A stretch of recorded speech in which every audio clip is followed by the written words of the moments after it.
Hi guys! Today I wanted to share with you what I'm actually up to behind the scenes, and one of the things is I'm getting into wild camping, and I mean I'm getting into it as in I've never done it before.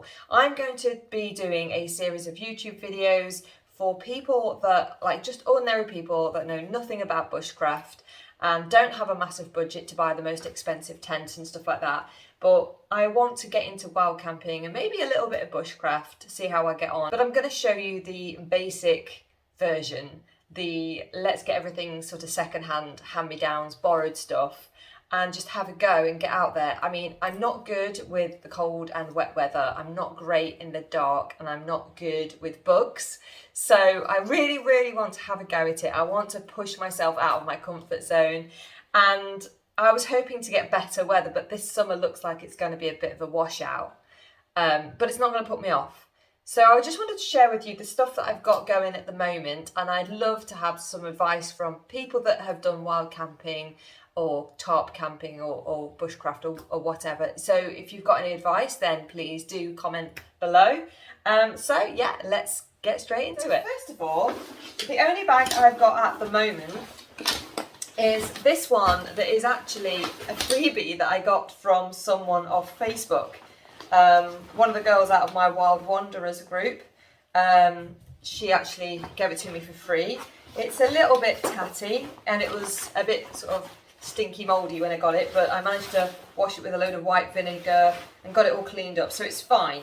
It's an Osprey Sirius 36 litre, which I know is way, way too small, but it's the biggest bag that I own at the moment, so I'm going to just use this. It's got a couple of carabiners on it already and lots of straps and bits and pieces that I don't actually use so far, but it's also got a middle opening as well as a top opening, so I'm going to give it a go with this one first. So obviously there's loads of gear that you need to take when you're wild camping, and I'm probably going to be missing out quite a lot of that to start with, and I'll probably suffer for it. So again, if you notice things that I'm missing out, then please do let me know, because I am quite blind to wild camping and I'm just going off stuff that I've seen on other YouTube videos that's just really inspired me to have a go. So first of all, I bought this on a bit of a whim last year, because last time I thought about going wild camping and I didn't for whatever reason. So this is the tent that I bought on a whim. I think it is actually quite a good one. I'm not sure whether I'm going to get on with the tunnel style tent, but it's the Blackthorn 1XL from Highlander, and as far as it's gone is the back garden. And I couldn't even put it up properly there because I've got a gravel rocky back garden, there's not a lot of space. So that is going to go in the bag first of all, and it then basically eats up the whole entire bag. So that pops in there like so. It weighs, I believe, about 1.8 kilo, which I don't think that's a bad weight. Correct me if I'm wrong. Not ideal, it could be lighter. And it does use the little fiberglass bendy poles as well, which again, I'm not sure how that's going to hold up with bad weather that we're going to have all summer. So anyway, that's going to go in there. So next, I did buy this, actually. It is sort of more or less brand new, but I did realise afterwards I could probably use it for car camping as well. It's the Trekology Aloft UL80 ultralight sleeping mat. Got it off Amazon, and I'll pop the link in the description below. So far it looks so good. I think the R rating though is only about 1.5, which I believe isn't great, but it is very comfy. And it doesn't seem too heavy. I can't remember exactly how much it weighs, but it's not too bad. I'll put that on the screen in a moment. So that's going to go in the bottom of the bag. So that's basically about 80% of the bag capacity now full. To go with that, I've also got this, and it was actually sent to me from a TikTok shop to trial out last year, and it's a Geiger Pump 2.0,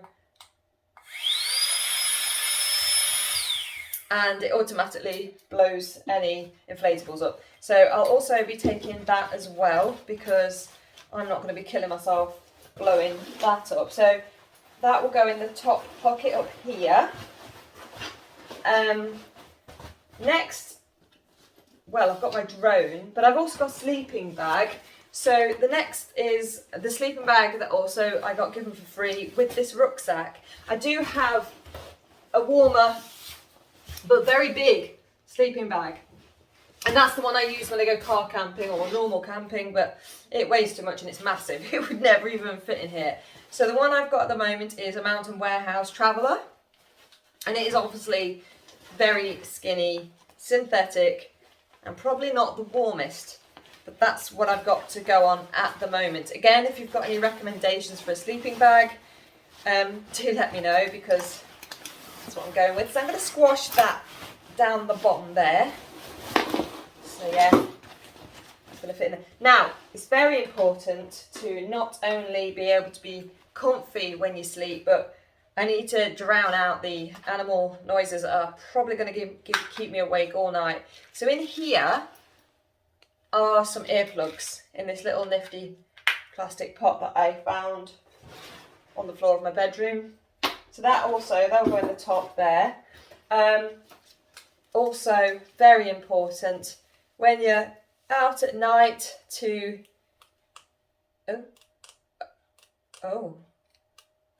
charge it up. It's not charged up yet, but to have a flashlight on your head torch, so you can see all the creepy crawlies coming at you, and also to attract ones that haven't quite seen you yet. So I'll be taking that with me. Along with a torch that also isn't particularly bright, but might need its battery changing. I'm taking that as well. I have now just bought a life-saving first aid kit. I was going to make one up myself, but I wanted the little case to keep it in. So what I'll do is I'll use this one and then I'll refill this one. And that was from Go Outdoors, Life Systems Pocket Kit. It's got all the essentials in there. So I'm going to be putting these bits in the top in a bit.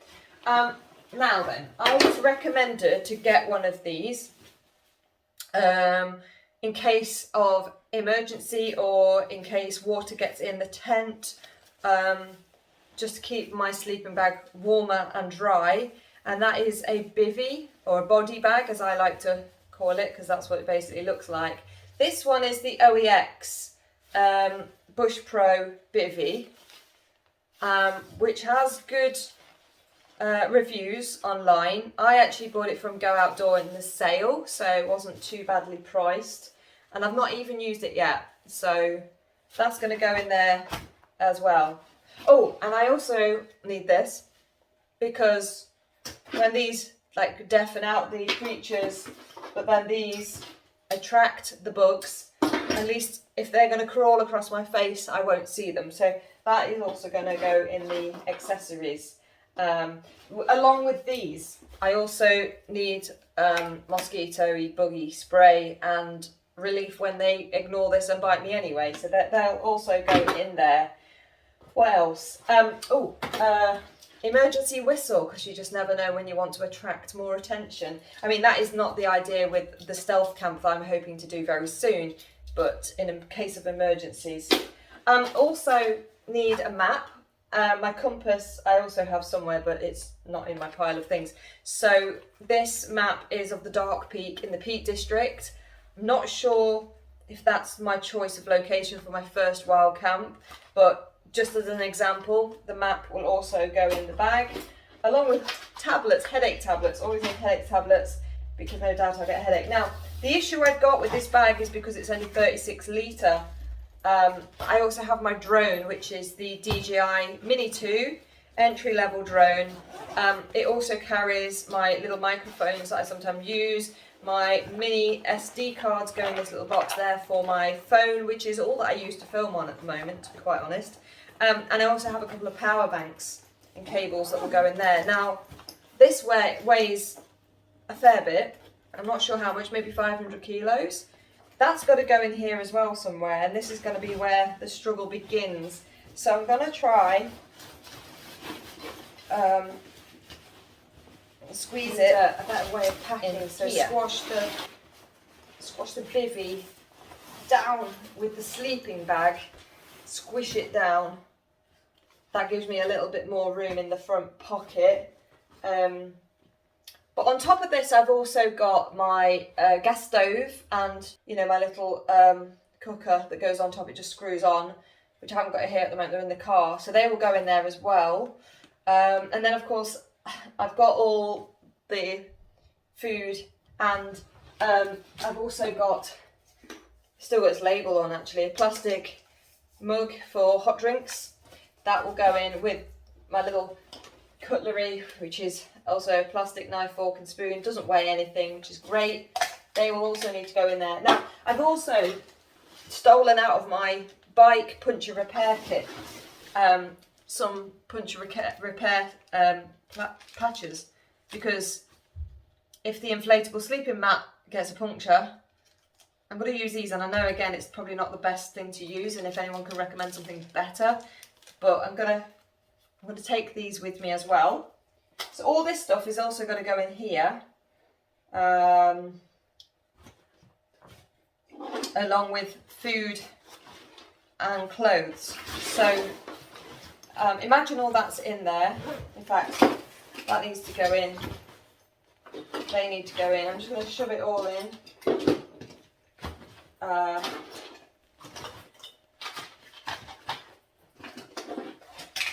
I think I'm going to definitely need a bigger rucksack, backpack, whichever one you want to call it, because I've not even got any clothes, toiletries or food in here. But just as an idea, strap it up. I also probably need a camping pillow. But yeah, that's kind of where we're looking at the moment. I was planning on going in a few days' time, so the sales are on at the moment, so I'm looking for either a backpack off eBay second hand or one in the sales, but I'm thinking maybe 60 litres if this is 36. Clearly way too small, but already quite heavy. I'm going to weigh it and see how much it weighs. Bear with. Okay, so I've just weighed it. And it is only 8 kilos. And that feels really heavy to me. I've Googled it and found out that I should only really safely carry 20% of my body weight, which is about 12 kilos. So I've still got another 4 kilos to go in there comfortably, but to me, that feels pretty heavy.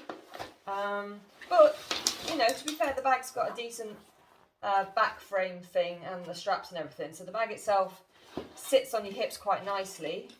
But there is, the problem I've got is, side-wise, it's already rammed. Anyway, so that's where we're at. I just wanted to show you this, and I wanted to ask a bit of advice, really. What else would you get? Would you get a ground sheet to go under the tent? Do I need a tarp? Because I don't think this tent's got a decent vestibule on it. So if it rains, things might get wet. And it's black. I did buy the black one. I was sensible there. I don't want any bright colours sticking out. And the plan is, I was going to go for my first camp, possibly to the Peak District, aiming to build up to going to Wales. With the weather being crap, I might have to stay local and just test this gear out in one of the local woods. So watch this space. But thank you for watching. Please help me out, and I'll see you in the next video.